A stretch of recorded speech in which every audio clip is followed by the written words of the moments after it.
لله رب العالمين والعاقبة للمتقين والصلاة والسلام على أشرف الأنبياء والمرسلين أما بعد أعوذ بالله السميع العليم من الشيطان الرجيم بسم الله الرحمن الرحيم يجاهدون في سبيل الله ولا يخافون لومة لائم ذلك فضل الله يؤتيه من يشاء صدق الله العظيم وصدق رسوله النبي الكريم إن الله وملائكته يصلون على النبي يا أيها الذين آمنوا صلوا عليه وسلموا تسليما الصلاة والسلام عليك يا سيدي يا رسول الله وعلى آلك وأصحابك يا سيدي يا نبي الله الصلاة والسلام عليك يا سيدي يا نبي الله وعلى آلك وأصحابك يا سيدي يا نور الله اللهم صل على سيدنا ومولانا محمد معدن الجود والكرم وآلہ وصحبہ وبارک وسلم۔ تمام تعریفیں اللہ تعالیٰ جل جلالہ کے لیے، ہر قسم کے درود و سلام نبی مکرم سید عالم آقا کل ختم رسول دانہ سبل احمد مصطفیٰ جناب حضرت محمد مصطفیٰ صلی اللہ تعالیٰ علیہ وسلم کی ذات والا صفات کے لیے حمد و صلاۃ کے بعد خانقاہ عالیہ قادریہ قاسمیہ ڈھوڈا شریف میں مرکز علم و عرفان میں ہم سب حاضر ہیں۔ محبوب سبحانی غوث سمدانی شیخ لاسانی سیدنا شیخ عبدالقادر جیلانی حضور غوث اعظم رضی اللہ تعالیٰ عنہ کے ذکر مبارک کی یہ محفل مبارکہ ہے۔ اللہ تعالیٰ ہمیں ان کے فیض سے فیض یاب فرمائے۔ عزیز طالب علموں، آپ لوگ ہماری بات سنیں۔ پیارے بیٹے ادھر دیکھو بچوں، ہماری طرف توجہ کریں اور سامعین بھی تھوڑی دیر غور فرمائیں۔ قرآن مجید فرقان حمید کی ایک آیہ کریمہ کا میں نے کچھ حصہ تلاوت کیا۔ اللہ کریم نے فرمایا یجاہدون فی سبیل اللہ، اللہ کے بندے اللہ کے راستے میں جہاد کرتے رہتے ہیں، اللہ کے راستے میں جہاد کرتے ہیں۔ ولا یخافون لومۃ لائم، جب وہ جہاد کرتے ہیں، حق بات کا اعلان کرتے ہیں تو لوگ ان کی ملامت کرتے ہیں، انہیں برا کہتے ہیں۔ رب فرماتا ہے وہ کسی کے برا کہنے کی پرواہ نہیں کرتے، وہ کسی کے برا کہنے کی پرواہ نہیں کرتے، وہ اپنا کام کرتے جاتے ہیں۔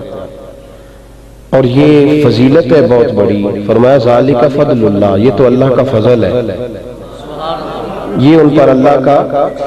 ہم ساری زندگی جو تعریف اولیاء اللہ کی سنتے رہتے ہیں، اس میں یہ آتا ہے کہ موجیں لگ جاتی ہیں جو اس راستے میں آتا ہے، حالانکہ یہ بڑا کٹھن راستہ ہے، یہ مشکل راستہ ہے۔ موجوں والا راستہ تھوڑا ہے، وہ تو اب موجوں والا راستہ ہے، کرنا کرانا کچھ بھی نہیں پڑتا، لگیاں نہیں موجاں پہ لائی رکھی سونے، وہ اب موجوں والا راستہ ہے، ورنہ یہ کٹھن راستہ ہے، یہ مشکل ہے۔ حق بات جو ہوتی ہے نا، حق بات وہ انسان کے مفاد کو ٹھیس پہنچاتی ہے۔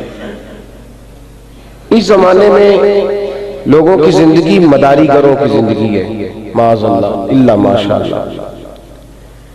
کسی کی تعریف کرو وہ آپ کی کرے، بس اسی میں مگن ہے سارے لوگ۔ یہ جلسے ہوتے ہیں، محفلیں ہوتی ہیں، تو خطیب کی ذمہ داری ہوتی ہے بانی محفل کی تعریف کرنا، اس کی ڈیوٹی کا حصہ ہوتا ہے محفل میں بیٹھنے والے لوگوں کو راضی کرنا۔ اس لیے جس کے ہاتھ میں نوٹوں کی دتھی ہوتی ہے، نعت خواں اس کو کہتا ہے شیخ تیری نظر کرنے لگا میں۔ حالانکہ اس بیوقوف کو پوچھے کہ نبی پاک کے نام کا شعر ہے تو بندے کی نظر کس طرح ہو گیا؟ حضور کی نظر کے تو حضور نبی پاک صلی اللہ علیہ وسلم کی نظر ہونا چاہیے۔ دین جد و جہد کا نام، طریقت کا رستہ۔ تھوڑی سی آواز اور کم ہو جائے ساؤنڈ والے بھائی، تھوڑی سی اللہ آپ کو بس سمجھ آنی چاہیے بات کی۔ دین کا رستہ جد و جہد کا رستہ، اس رستے میں آزمائش آتی ہے۔ نبی پاک صلی اللہ علیہ وسلم نے جب اعلان نبوت فرمایا تھا تو حضور کو سارے لوگ صادق کہتے تھے، جب تک اعلان نبوت نہیں کیا تھا نا، جب تک تو ہر بندہ کہتا تھا کہ حضور صادق ہیں، امین ہیں، سچے ہیں، سب کچھ ٹھیک ہے۔ اور جب حضور نے فرمایا تم غلط ہو، تمہارے بت ٹھیک نہیں، تو پھر کیا ہوا؟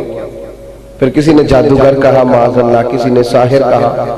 جب آپ تبلیغ کا رستہ اختیار کرتے ہیں نا، جب آپ حق کا راگ الاپتے ہیں، جب آپ صحیح بات کہتے ہیں تو لوگوں کے مفادات کو ٹھیس پہنچتی ہے، اس وقت لوگ مخالفت کرتے ہیں۔ ایک دن ابو جہل کی اخنس بن شریک سے ملاقات ہوئی تو اخنس کہنے لگے ابو جہل سے کہ یار سچی بات کرو، کیوں مخالفت کرتے ہو محمد ابن عبداللہ صلی اللہ علیہ وسلم؟ اس نے کہا کل تک تو یہ تمہاری آنکھوں کے تارے تھے، کل تک تم لوگوں کو مثالیں دیتے تھے کہ ہمارا ایک ایسا بھتیجا بھی ہے جس کی زبان سے سوائے سچ کے نکلتا ہی کچھ نہیں، تو آج کیا ہو گیا ہے؟ ابو جہل کہنے لگے کہ وہ ہمیں بھی غلط کہتا ہے اور ہمارے آباء و اجداد کو بھی غلط کہتا ہے۔ وہ تعریفیں جو آج معاشرے میں ایک دوسرے کی ہو رہی ہیں، تعریفیں ایک دفعہ محفلوں میں جاتے ہیں تو لوگ لکھ کے دیتے ہیں، کہتے ہیں یہ پیر صاحب کی صدارت ہے اور یہ ان کا لقب ہے، یہ بھی ساتھ بیان کرنا ہے، اور یہ چودھری صاحب ہیں انہوں نے 50,000 دیا ہے، محفل میں تھوڑی سی ان کی بھی تعریف کرنی ہے، اور یہ مہمان خصوصی ہم نے چیئرمین صاحب بلائے ہوئے ہیں، کل تک یہ شرابیوں کبابیوں کے سپورٹر تھے، آج ٹوپی پہن کے محفل میں بھی آ گیا۔ تو یہ تو سارا دور عزیز دوستو، یہ تو تعریفوں کا دور ہے۔ میرے رسول پاک صلی اللہ علیہ وسلم نے جو رستہ اختیار کیا ہے نا، وہ تو تانوں کا رستہ ہے، وہ تو تکلیفوں کا رستہ ہے۔ آج تک یورپ حضور کی بے ادبی پر کتابیں نہیں لکھ رہا، آج تک مستشرقین مشرکین منافقین ڈیوٹی نہیں کر رہے۔ تو دین کے رستے میں، دین میں ڈیوٹی یہ ہوتی ہے، یہاں علماء بیٹھے ہوئے ہیں، حدیث کی 3 قسمیں، ایک وہ حدیث ہے جو نبی پاک نے فرمایا، اس کو قولی حدیث کہتے ہیں، ایک حدیث وہ ہے جو میرے نبی پاک نے کیا، اس کو فعلی حدیث کہتے ہیں، اور ایک وہ کام ہے جو حضور کے سامنے کسی نے کیا تو نبی پاک نے منع نہیں کیا، حضور نے منع، بولیے نبی پاک نے منع، تو وہ حدیث تقریری بن گئی، جائز ہو گیا، کیونکہ نبی کا منصب ہے کہ ان کے سامنے جب کوئی غلط بات کرتا ہے تو وہ منع کرتے ہیں۔ تو اگر نبی پاک کا یہ منصب ہے کہ غلط بات کو منع کریں گے تو جو نبی پاک کے ماننے والے اولیاء ہیں، صوفیاء ہیں، علماء ہیں، ان کا بھی منصب ہے، اگر ان کے سامنے کوئی غلط حرکت کرے گا تو منع کرنا ان کی ذمہ داری ہے، یہ منع کرنا ان کی۔ اب لوگ کہتے ہیں مرید ناراض نہ ہو جائے، شاگرد ناراض نہ ہو جائے، فلانا وہی ہوتا ہے تو ہو جائے، بندوں کے ناراض ہونے سے کیا فرق پڑتا ہے؟ ٹینشن صرف یہ لینی چاہیے کہیں اللہ ناراض نہ ہو جائے، بندے تو راضی ناراض ہوتے رہتے ہیں۔ تو یاد رکھیں حق بات، سچی بات۔ آپ کا کیا خیال ہے؟ غوث اعظم رضی اللہ تعالیٰ عنہ نے تبلیغ شروع فرمائی تو سب لوگ پھولوں کے ہار لے کے آ گئے تھے، غوث اعظم کے مقابلے ہوئے، حضور غوث اعظم رضی اللہ تعالیٰ عنہ کو ستایا گیا۔ ہم تو 11ویں کہتے ہیں نا ہر مہینے، تو غوث اعظم کہتے ہیں میں نے 12 سال پتے کھا کے گزارا کیا، خود حضور غوث پاک فرماتے ہیں 12 سال میں نے پتے کھائے ہیں۔ 11ویں کھانے والے کبھی کبھی فاقہ بھی کرے نا، یہ بھی غوث پاک کا طریقہ ہے، یہ بھی غوث اعظم کی سنت ہے میرے بھائی۔ حضور غوث اعظم رضی اللہ تعالیٰ، اب تو جس پیر کے گھر میں جو بچہ پیدا ہوتا ہے وہ سارا شہزادہ ہی ہے، اور سب کو علم لدنی حاصل ہے، حالانکہ غوث اعظم مادرزاد ولی تھے، پھر بھی پھٹی پہ بیٹھ کے استاد کے پاس 12 سال دین کا علم حاصل کیا۔ اب سارے علم لدنی والے پیدا ہو رہے ہیں، 12 سال باقاعدہ دین کا علم حاصل کیا، اور غوث اعظم 13 زبانیں جانتے تھے۔ کتنی؟ 13 زبانیں۔ میری عادت نہیں ہے اسپیکر والے کو پریشان کرنا، بات ٹھیک ہوتی نہیں، اللہ تھوڑی آواز کم ہو جائے نا جی، یہ جو لاؤڈ ہو رہی ہے نا میرے والی نہیں، میں بڑا بے سورا ہوں، میری تو سور ہے ہی کوئی نہیں، تو ایسے ہی بول رہا ہوں جیسے بات کر رہا ہوں، تھوڑی سادی ہو جائے تو سمجھ آئے۔ ہاں اللہ آپ کو بہترین محسوس نہ کیجیے گا، بھری محفل میں کسی کو کام کہنا اچھا نہیں لگتا۔ اللہ کے محبوب علیہ السلام نے فرمایا ہے کہ جس نے لوگوں کے بیچ کسی کو خاص کر کے نصیحت کی، اس نے بھی اس کو ذلیل کیا۔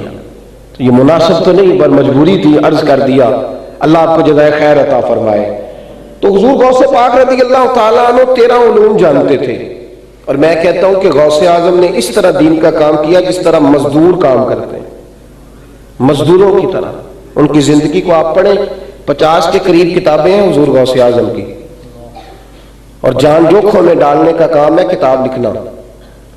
پھر غوث اعظم نے جامعہ نظامیہ کے نام سے مدرسہ بنایا، اس میں بیٹھ کے پڑھاتے تھے، اور اس مدرسے کا کمال یہ ہے کہ صلاح الدین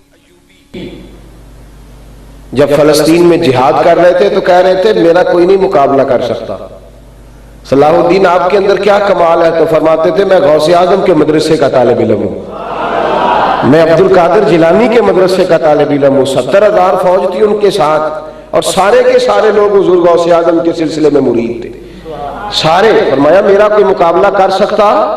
میں غوث اعظم، اور میں حوالہ دکھاؤں گا کسی نے دیکھنا ہوا تو۔ حضور غوث اعظم جب اسباق مدرسے میں، اب تو خیر مولوی بیچارے کی حیثیت ہی کوئی نہیں، کوئی اگر شان قدر ہے تو خطیب کی ہے یا نعت خواں کی ہے یا پھر پیر صاحب کی ہے، علماء کو کون پوچھتا ہے؟ غوث اعظم نے مدرسہ بنایا، کتابیں لکھی۔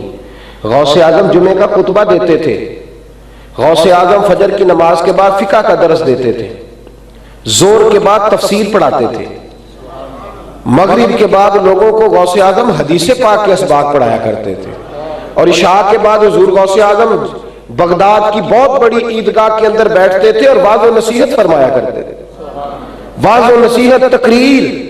ان پیرا نے مولوی رکھے نے 10,000 دے جمعہ پڑھان لی، بھئی پیر صاحب سے کہو وہ تقریر کریں، وہ کیوں نہیں کر رہے، وہ دین کیوں نہیں بتا رہے؟ یہ نبی پاک کا طریقہ ہے۔ غوث اعظم نے ساری دن کی تقریر کی، 40 سال تقریریں کی ہیں غوث پاک نے۔ کتنے سال؟ کہنے ساڑھے پیر صاحب کو علم لدنی ہے، تو انہوں کھو باہر کٹے جڑا تیرے کو لائے کرنا بیان بھی تو کرنا، علم لدنی تیرا کدھر ہے؟ او بھائی دین کی اصل روح کو سمجھو، بڑا ہو گیا، بہت نقصان ہو گیا، اب اصل باتوں کی طرف آنا چاہیے، اب حقیقتیں بیان ہونی چاہیے۔ حضور غوث اعظم رضی اللہ تعالیٰ عنہ نے ادارہ بنایا ہوا تھا، جب سبق تقسیم ہوتے تھے نا، ہم سویرے ایک ہم ناظم تعلیمات بناتے ہیں مدارس میں، تو اسباق تقسیم ہوتے ہیں، جو استاد جس فن کا ماہر ہوتا ہے اسے وہ سبق مل جاتا ہے۔ تو غوث اعظم جب اسباق تقسیم ہوتے تو فرماتے اس طرح تقسیم کرنا کہ جو بچے لائق ہیں وہ باقی استاد رکھ لیں، اور جو نلائق ہے مجھے دے دو، انہیں عبد القادر جیلانی پڑھائے گا، نلائق میرے والے کر دو، میں پڑھاؤں گا۔ ایک دن حضور غوث پاک رضی اللہ تعالیٰ عنہ نے طالب علموں سے کہا سبق نہ سویرے سنایا تو میں نے پوچھ لینا، کہا حضور سنائیں گے بچوں، کہا سبق نہ سنایا تو پوچھ لینا سویرے، کہتے ٹھیک ہے جناب یاد کریں گے۔ اگلا دن ہوا تو 2-3 طالب علموں کو غوث اعظم نے دیکھا کپڑے بڑے میلے کچیلے، خستہ آئی، تو فرمایا بیٹا تم نے کپڑے کیوں نہیں بدلے؟ کہا حضور آپ کا ڈاری بڑا تھا، رات کپڑے دھونے تھے پر ہم تو ساری رات سبق ہی یاد کرتے رہے۔ تو غوث اعظم نے فرمایا لاؤ نلائقوں کپڑے ادھر لا کے رکھو میرے پاس، کپڑے لا کے رکھے۔ حضور غوث اعظم چلو دوڑ جاؤ جا کے سبق یاد کرو۔ بچے کہتے ہم چلے گئے سبق یاد کرنے، تھوڑی دیر کے بعد ایک طالب علم وضو کرنے آیا تو اس نے چیخیں مارنے شروع کر دی۔ کیا ہوا؟ کہنے لگے حضور غوث اعظم نلکے پہ بیٹھ کر طالب علموں کے کپڑے دھو رہے ہیں۔ یہ غوث پاک کی بات کر رہا ہوں، غوث پاک۔ اب تو طالب علم محتمم صاحب نے رکھے ہوئے ہیں گھر کے کام کرانے کے لیے، اب تو انہوں نے رکھے ہوئے اٹا ٹوڑ لی، ایک طرف کہنا جی ان کے پیروں کے نیچے فرشتے پر بچھاتے ہیں، دوسری طرف اپنا کھلا میں لے آؤ کٹیاں کر کے۔ یہ کون سا طریقہ ہے؟ جن کے پروں کے نیچے فرشتے پر بچھائیں وہ دروازہ مانگنے جائے؟ یہ کون سا طریقہ ہے؟ حضور غوث اعظم رضی اللہ تعالیٰ عنہ نے دین کا کام کیا، مدارس بنائے، حدیث پڑھائی، اور غوث اعظم فرماتے ہیں میں شروع میں تقریر نہیں کرتا تھا، تقریر کرنا نور ہے۔ اب تو یہ دھندا بن گیا نا، تقریروں کا ریٹ لگتا ہے، کوئی دن تسی کنے پیسے لیندے ہو تقریر بیچن دے، اب تو ریٹ لگتا ہے۔ حضور غوث پاک رضی اللہ تعالیٰ عنہ فرماتے ہیں میں شروع میں تقریر نہیں کرتا تھا، مجھے میرے مصطفیٰ کریم کا دیدار نصیب ہوا۔